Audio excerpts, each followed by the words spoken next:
Everyone, and welcome to another exciting edition of Words, Images, and Worlds. I'm joined on this episode by legendary creator, comics creator Bob McLeod. Thank you for joining me. Glad to be here. Yeah. May I call you Bob? Is that okay? Oh, yeah, sure. Please. So you've been in the comics industry for a while. And I almost want to say, what haven't you done? That's sort of looking at your career, the span of your career, the characters and the worlds that you've visited and been part of creating. I almost want to say, what haven't you done, really? I used to feel like I had done everything, all the major heroes. Uh, but then, late 90s, 2000s, a lot of heroes, new guys started coming in. Deadpool, Mm, uh, Spider-Gwen, there's a long list of them started coming in that I've never had anything to do with. So I can't claim that I've worked on all the major heroes anymore. I used to be able to say that back until, I guess the mid 90s.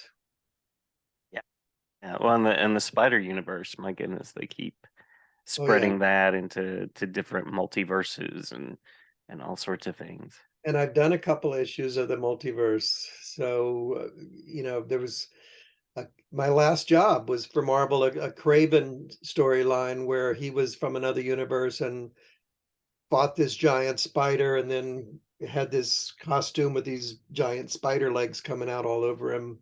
Hmm. So not my Craven. Yeah, yeah.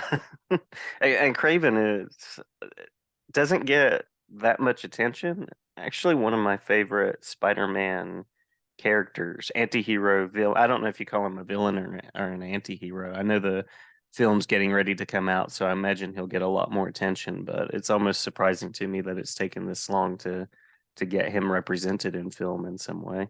Well, did you like him back before Craven's Last Hunt, or did that kind of kickstart your interest in him? Probably Craven's Last Hunt. Yeah, Yeah, because that's he was probably. around before then, but he was nobody. He was a very minor villain that nobody paid any attention to, and Jim DeMatteis just did wonders, creating his personality, and really started his reputation going. Yeah. He was one of those. Spider-Man has the rogues gallery of the Marvel universe. I mean, Batman sort of has the DC comics rogues gallery that just it spreads and expands, but Spider-Man has such an extensive one that I like a so, lot of them. Well, both the Batmans and Spider-Mans, but Spider-Man's got a lot of cool villains. and ones that mirror him in different ways. The Scorpion Yeah, being another one of mine that's a favorite. yeah, yeah. I like even oddballs like Sandman, Hmm. the Lizard. There's all a bunch of them. The Swarm is one as Yeah. well. Yeah. So take us back a little bit. What was it that initially connected you with reading, writing, creating as a young person and on into the world of comics? Um, I used to, when I was a little kid, I used to read the newspaper comics, and there was a lot of cartoon characters on the cereal boxes at that time, and I would copy them, try to draw them. uh, as I was eating my breakfast, I'd copy the little characters off of the cereal boxes and out of the newspapers. And like when I was 4 or 5 years old, my mom noticed that I could draw better than average and was really impressed with me, and complimented me a lot, and got me confident in my own ability to draw. And so I started drawing that much more. And just all through my childhood, I just loved drawing. I mean, she would rush us out of the house and tell us to go play and come back at dinner time, so I was outside a lot playing games and sports with my friends. But if it was a rainy day, or if I got tired and came in, I would draw in color, Mm, and did a lot of coloring books. Uh, she got me this book from Disney, put out this book, How to Draw Mickey Mouse and Pluto and Donald Duck and that kind of stuff. So I did a lot of Disney characters from that book. And I kind of decided early on, like, you know, 5 or 6, I was just going to be an artist, a cartoonist when I grew up. Made up my mind and just assumed, you know, that was going to be my job when I grew up. So all through school and middle school, high school, college, I just, took it for granted I was going to be an artist. I was kind of in elementary school, I was kind of the school artist. I would mm, do a decoration for the classroom door for holidays, for like Halloween and Christmas. I would draw and paint stuff on the door. Um, and all through elementary, middle school, and high school, I was just kind of known as the guy who could draw. And you had those little who's who awards in high school, like best athlete, best looking guy, what prettiest girl, whatever. And I got a little who's who award for art talent. So my all growing up, I just figured, well, I can draw, I'll be an artist. But living down in Florida, I'm from Tampa, Florida, and there wasn't a lot of culture down there. There weren't art museums. Uh, Tampa Museum was nothing. I don't know if there was anything in St. Pete. It was just kind of I felt like just no culture. Like I loved the beach and I did a lot of water skiing and scuba diving and swimming and stuff. But there was never an art class in my school. mm. The only art class I ever had was in 12th grade. Finally, there was an art class, and first day of class, she assigned us something to draw, and she said, "Oh, well, you can draw better than I can. Just sit over there in the corner and do whatever you want." So I didn't learn anything in that class. Um, and then I went to college and majored in visual design. It was the art major. Um, got a good class in perspective and learned some anatomy. But I didn't like the college. It was Auburn, Alabama. It was a very big football school, and Mm. I wasn't into football. We had never watched football in my family, and it just didn't seem like a good fit for me. So I left there after 4 quarters and went to art school in Fort Lauderdale, and they were focused kind of on commercial art. They said they had a cartooning class, which is why I went there. But we got into the class and I said, well, here's a book on cartooning, and we're going to work on color in this class. And so, it was a book published back in the 40s, outdated, and it was kind of some fun stuff in there, but not what I was looking to learn. And I guess I learned a little bit about color in there, learned the color wheel and that kind of basic color stuff. Um, but my whole youth, I just assumed I was going to be an artist, and everybody was always complimenting my art.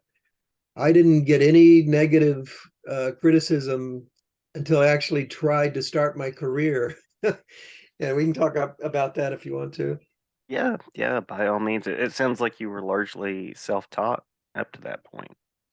Yeah, I had to be. I couldn't find anybody to teach me what I wanted to learn. I mean, I did learn some stuff, like I said, in college and art school, but pretty basic stuff. So I got up, I finally at age 23, I think I was, I decided it was time to start my career, sold my car for some money to finance a trip up to New York City to try to get work doing something. Um, my art school teacher had given me some names of advertising agencies to try to get my foot in the door. So I contacted those agencies. They were out of business. They were Mhm. all of his contacts, were old and no use anymore. Um, so just kind of on a lark, I went to the um, Comic Con, Phil Souling's Comic Con in New York at that summer, and wanted to check out, the Comic Con comic books, and walked in the door, and there was a guy from my high school art class who was a year behind me. I didn't really know him, but I had seen him around. We had the same teacher, and he turned out to be Pat Broderick. Oh. And Pat said, we looked at each other and said, "Hey, don't I know you?" And I said, "Yeah, weren't you in Mrs. Nimitz class?" And so we, went to that con together, and he was trying to get into a DC apprenticeship program that they had at the time. And he got into that, and I tried and didn't get in. And he had been much more comic book focused all through school, where I was thinking I'd get my own newspaper comic strip or maybe go work for Walt Disney. I had never really seriously considered drawing comics. I would When I was growing up, I would read Archie comics and some Superman comics, but I was really more into Mad Magazine. I really My dream was to maybe work for Mad Magazine and be like Mort Drucker, do movie satires and TV satires.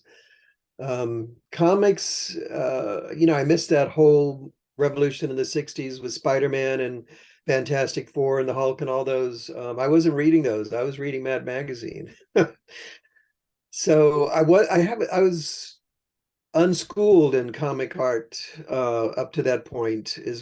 So Pat and I became roommates, and he kept telling me that I needed to meet Neil Adams, who he had met through DC Comics. He was in the DC comic artists and offices and met Neil. And I was thinking, well, Neil's just another comic artist. What good's it going to do for me to meet Neil?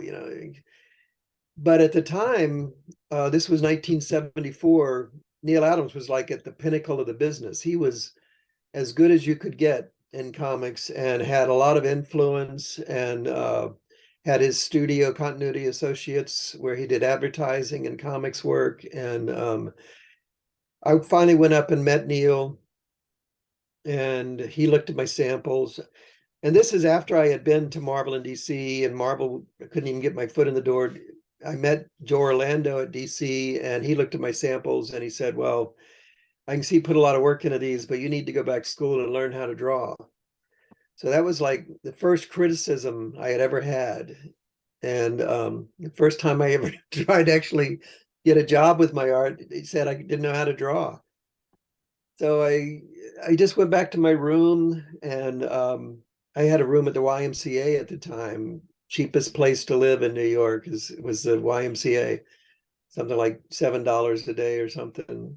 So I went back and was looking at some comics, trying to figure out what did he mean by that I can't draw. And so I was saying, what are they doing that I'm not doing? So I just really started studying comics, uh, Marvel Comics, Charlton Comics, DC Comics. But anyway, then I went up and met Neil, and Neil looked at my samples and he said, "Well, what do you want?" And I said, "Anything that pays," because I had saved up my money for my car to finance this trip, and I was down to like my last $10. And I was going to call my parents and get bus money back home because I just wasn't getting anywhere. And so Neil picked up the phone and called John Forporton, who was the production manager at Marvel at the time. And he said, "I got a guy here, John, who has, well, some art potential, but has a lot of potential as a letterer," because I had hand lettered my samples. And he said, "Do you need anybody in the production department?"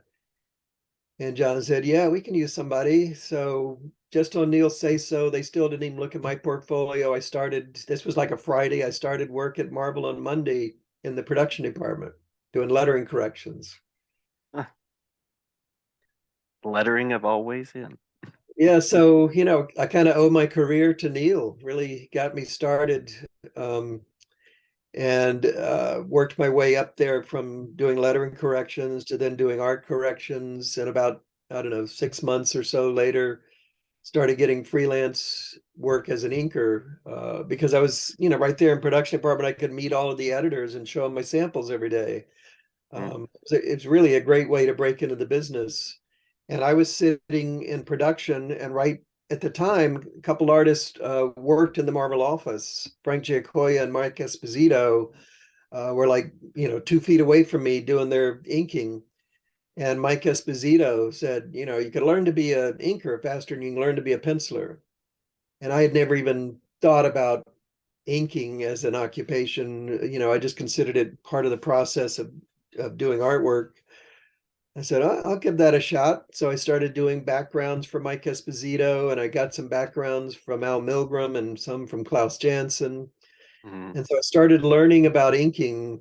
Uh, and then, one of the editors gave me a shot, and my inking career kind of took off. mm. I was going to ask about Neil Adams, and the other person I was going to ask about was Louise Simonson and Yeah. the connection there.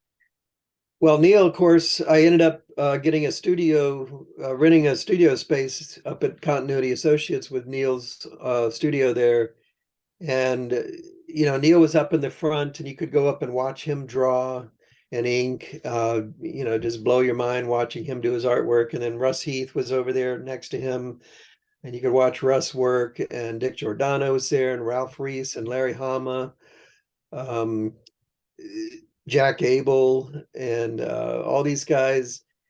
And so I was, getting my little work from Marvel, inking over Sal Buscema and Val Mayerick and some other guys, Rich Buckler, and just gradually learning how uh, these guys, these top artists, Russ and Neil and Dick, how they did their work. Mm, And inking, I guess I had an aptitude for it. Inking kind of came easily to me. And so my inking got much better pretty quickly. But penciling, uh, kind of a different ball game. It's different skills. And so I had to learn storytelling. I had to learn, more real anatomy. I had to learn lighting and costuming and how to pose a figure, how to make your figures look dynamic. All these things involved in drawing comic books. I had never really, spent any time studying or thinking about that stuff. So my penciling was lagging behind my inking, and it took like 5 years after I was getting steady inking work to finally get my first penciling job on a Spider-Man comic from Louise Simonson, written by Chris Claremont. It was Marvel Team Up number 86 with Spider-Man and the Guardians of the Galaxy, which were the earlier Guardians of the Galaxy, not the ones in the movie. right, right. Yeah. Yeah, that So Louise actually gave me my first penciling job. awesome. And I love that you have a story of growing into the profession.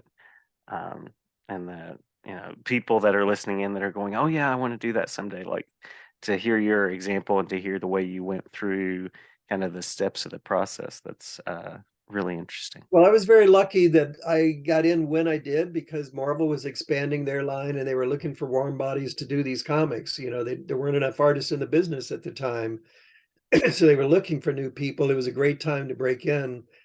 And I was able to actually learn on the job. I was inking comics when I wasn't that good an inker, and I kept getting better, or they would have quit giving me work. But I was able to just be paid to learn my profession, which you can't really do anymore. Today, it's so competitive. At the time, you had to be in New York to get the work, and it was just a handful of people. Uh, it was mostly an older crowd of people who had been doing advertising and weren't didn't have the skills to be top uh, illustrators or top advertising artists. Comics were like a lesser field that they kind of migrated down to. And so I was one of the new young people getting into the field that actually wanted to do comics and had weren't doing it because they weren't able to get better paying work. Mhm. So I think there was Jim Starlin and Klaus Janson and Al Milgrom ahead of me, maybe Howard Chaykin. I'm not sure when he started. There weren't that many, like a count them on one hand how many my age were in the business at that time. Um, and then a whole slew of us started coming in later, Bob Layton and Bob Wyacek and Terry Austin and all these other guys. Um, but it was a whole different ballgame at that time. Today, everybody in the world, because of the movies, wants to work for Marvel and DC Comics, and it's Right. really competitive. So you kind of have to be at the top of your game breaking in. Yeah. Yeah. It's a very different world, even from the time that I was growing up and reading them. I always like to tell people when I was a kid in school, you wouldn't necessarily tell people, "Oh yeah, I like comics," and now it's like Yeah, you're a cool kid if you're doing that. So it's yeah, kind of an interesting change. all because probably because of the movies. A lot, I would say. You mentioned Chris Claremont, and one of the things that, of course, I have to mention that would be good for folks out there that don't know is the New Mutants and the way that you've kind of changed the landscape of Marvel in that way. So I was going to ask something along the lines of how it feels to have seen those characters grow over time. You know, I had done a couple issues, fill-in issues of the X-Men that Chris had written, and he liked what I did on those issues. And the artist for the X-Men had just left the series. So they were looking for a new artist for the X-Men, and they actually offered me regular penciler on the X-Men. And I said, fantastic. It was a top book, and I was a brand new penciler, and I was very excited to do that. And they said, or we're doing the spin-off of the X-Men. We don't have a title yet, and it's still, still trying to work out all the details.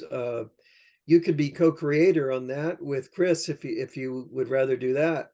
I mean, what an opportunity, being in the right place at the right time. Uh, how lucky could I get? And I really wanted to draw the X-Men. And I wasn't sure about this new project, which might have been a bust, and been canceled 6 issues down the road. But it sounded interesting, a younger team of X-Men, more multicultural, and I could help design the characters with Chris. And so I figured, when am I ever going to get a chance like this again? So I decided to go with the New Mutants, which we ended up calling them. And Chris and I mostly talked over the phone because I was living in Tampa at the time. And I did make occasional trips up to New York, and we met in person. But a lot of it was over the phone, discussing how these characters were going to look using their powers. Were they going to have costumes or school uniforms, or, all these things we had to decide about them.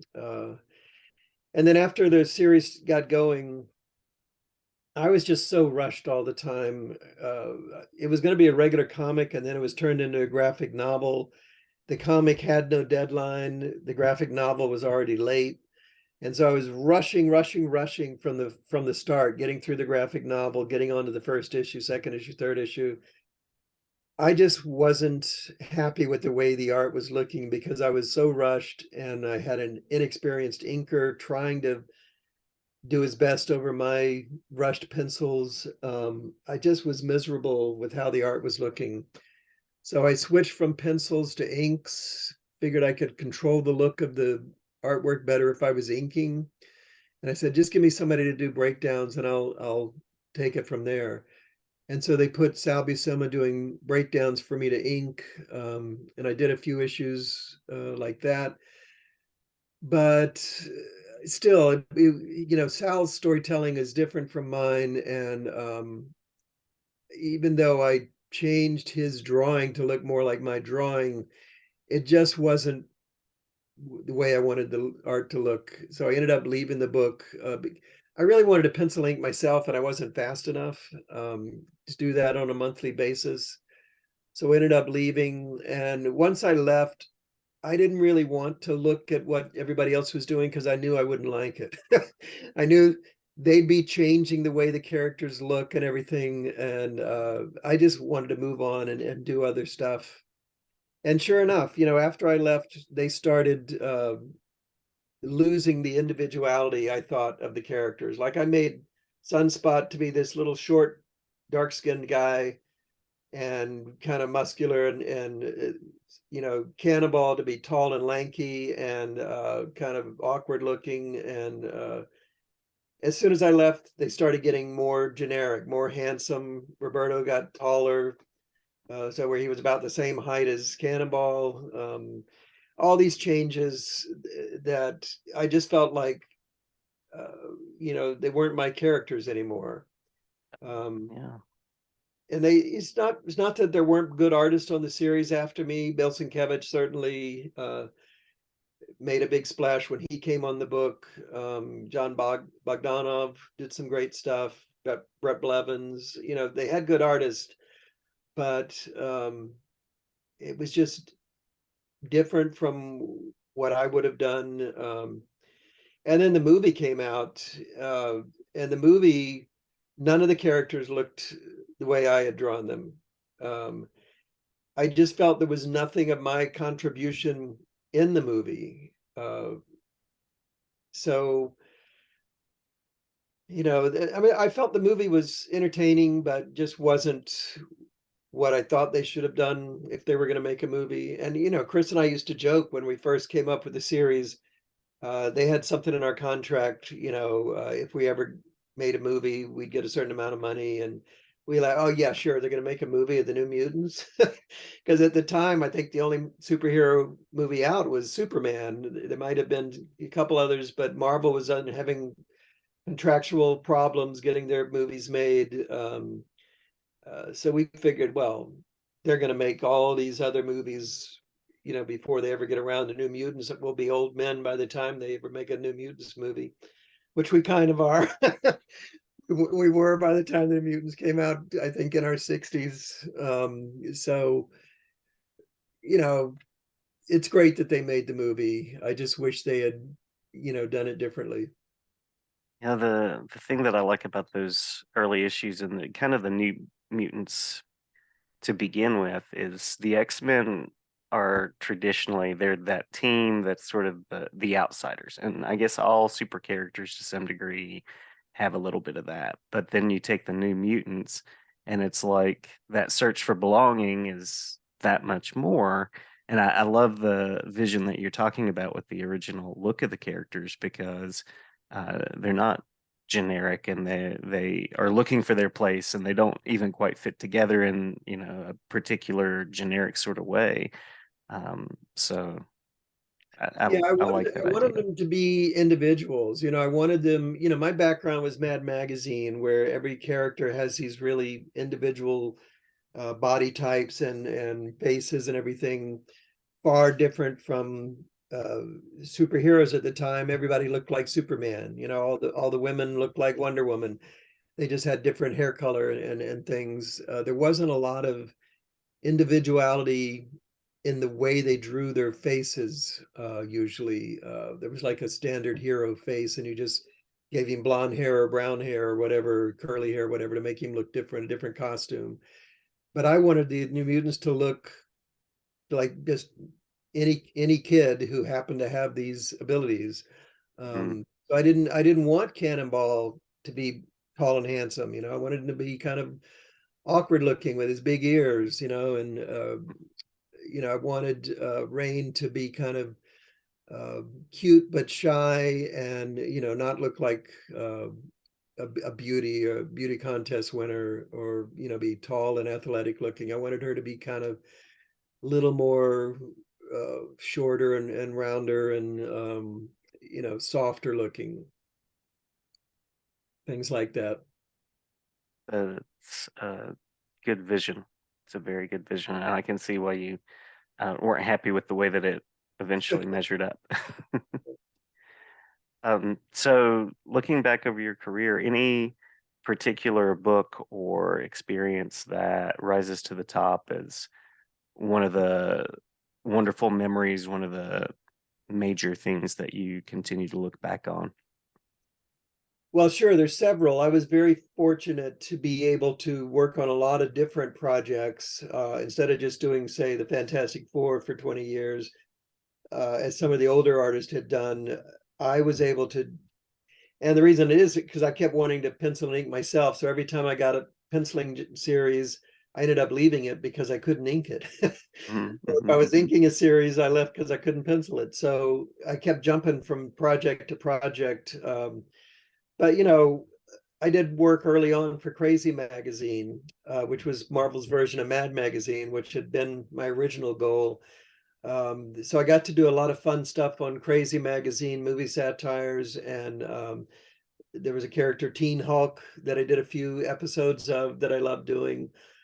So I have fond memories of working on Crazy Magazine, and then of course the New Mutants. And as I mentioned before, one of the main comics I read as a kid was the Superman comics, the whole Superman family with Super Dog Crypto and Super Baby, Superman, Supergirl, whatever. Um, I would buy those, and my sister would buy Archie's, and then we'd swap, and I'd read her Archie's, and she'd read my Superman. So when I got a chance to actually pencil Superman for my job, it was like an honor. I felt like I had finally, even though I'd done so much before that, because this was like 1990 by the time I had already done the New Mutants and everything before that, I felt like, well, now I'm officially a comic book artist. I'm drawing Superman. Even though so many fans couldn't care less about DC and are really into Marvel, um, Superman was special to me and Yeah, always will be. So it was kind of great to be able to work on Superman. it was Superman, the Man of Steel, and I'm also a DC person. That's where I got my start, was reading Batman comics, and the Yeah. late '80s, and so that was really booming in popularity then. And it was only later that I went back and picked up some of the Marvel pieces. So I probably came across your Superman before I came across anything else, most likely. It's so interesting how some people are more DC and some people are more Marvel. I mean, I like them all. They're all Mhm. fun. I enjoyed my whole career, no matter what I was working on. Well, thank you. We're coming up to the end of about a half an hour of talking. All It's right. been a good conversation, and I don't want to cut you off in any way. Um, but I always like to save time in case there are upcoming events, upcoming appearances, anything that you'd like to share about for listeners to know about. Well, I'm 71 this year. So I'm trying to actually retire, which artists don't usually actually do. I mean, fans still want me to draw stuff, and I love that I have fans and people who appreciate my artwork. So I'm still doing occasional commissions, and I do conventions where I sketch at conventions, but I'm not really looking for work in comics anymore. And actually, this year I've been making a big effort to actually do some painting. I've been doing black and white comics my whole career, 45 years. So I love doing color, and I wanted to try some paintings. So I've been doing different paintings. Back here behind me is a portrait I just did of my son Andrew. Oh, Uh, I thought that was a photograph. That's it's, amazing. it's from a photograph of him. It's an acrylic painting that I just finished, and I'm not finished, but I'm still going to do some more on it. But I've been doing a couple portraits and a couple landscapes, and just non-comic stuff. And then I'll Yeah. eventually probably get into doing some fantasy paintings and try to appeal to the comic fans a little bit with paintings as well. Um, so that's what I have for the near future is working on my painting. Sounds wonderful. Sounds wonderful. And love that you're still creating, expressing, and exploring. Thanks. You feel like as an artist, you want to keep growing and trying new things instead of just doing my 500,000th drawing of Spider-Man.